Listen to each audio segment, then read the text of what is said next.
తెలంగాణ భవిష్యత్తును చరిత్రను మార్చే రోజు ఏప్రిల్ 25 అని అన్నారు తెలంగాణ జాగృతి అధ్యక్షురాలు కవిత. కొత్త నెత్తురు కొత్త రాజకీయాలను ఈ గట్టుకు పరిచయం చేస్తామన్నారు.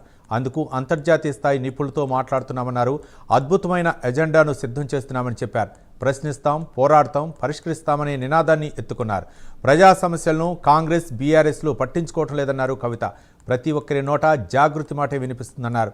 దేశంలో ఎక్కడ ఎన్నికలు జరిగినా కాంగ్రెస్ పార్టీకి తెలంగాణ ఏటీఎంగా మారిందని ఆగ్రహం వ్యక్తం చేశారు కవిత.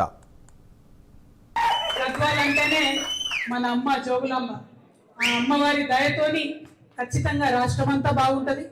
గద్వాల ప్రజల జీవితాల్లో కూడా మంచి మార్పును తీసుకొస్తామని ఈ సందర్భంగా తెలియజేస్తా ఉన్నాం. మనకు తెలుసు గద్వాల అంటే ఏం మాట్లాడతారు.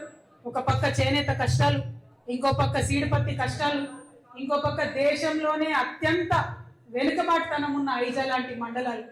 మరి 80 ఏండ్లు గడిల పాలన నడిచింది. ఒకటి బంగ్లా, ఇంకోటి బంగ్లా. వీళ్ళ ఇద్దరి పాలన 80 ఏండ్లలో ఆడపిల్లలు కనీసం చదువు చెప్తలేరు. ఐజా మండలంలో దేశంలోనే లాస్ట్ నంబర్లో ఉన్నది. ఇక మరి కేటితోటి మండల్, ఐజా మండల్, గట్టు మండల్, ఇవన్నీ కూడా ఒకటిని మించి ఒకటి వెనుకబాటుతనంలో పోటీ పడుతున్న పరిస్థితి ఉన్నది. మరి అంత గొప్ప గొప్ప వాళ్ళు ఉంటే ఎందుకు వెనుకబాటుతనం అని ప్రశ్నిస్తున్నటువంటి నడిగడాకుల పోరాట సమితి ఆ నాయకులకు అందరికీ కూడా మళ్ళీ అభినందనలు. ఆ స్పిరిట్ అట్లనే ఉండాలి.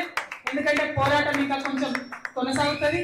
ఆ బంగ్లను పక్కకు తప్పించి గద్వాల గడి మీద ఉద్యమకారుల జెండా ఎగిరేంత వరకు కూడా ఆ పోరాటం, ఆ కోపం, ఆ దుఃఖం దాచుకొని ఉండాలి. గద్వాల అంటేనే మన అమ్మ జోగులమ్మ.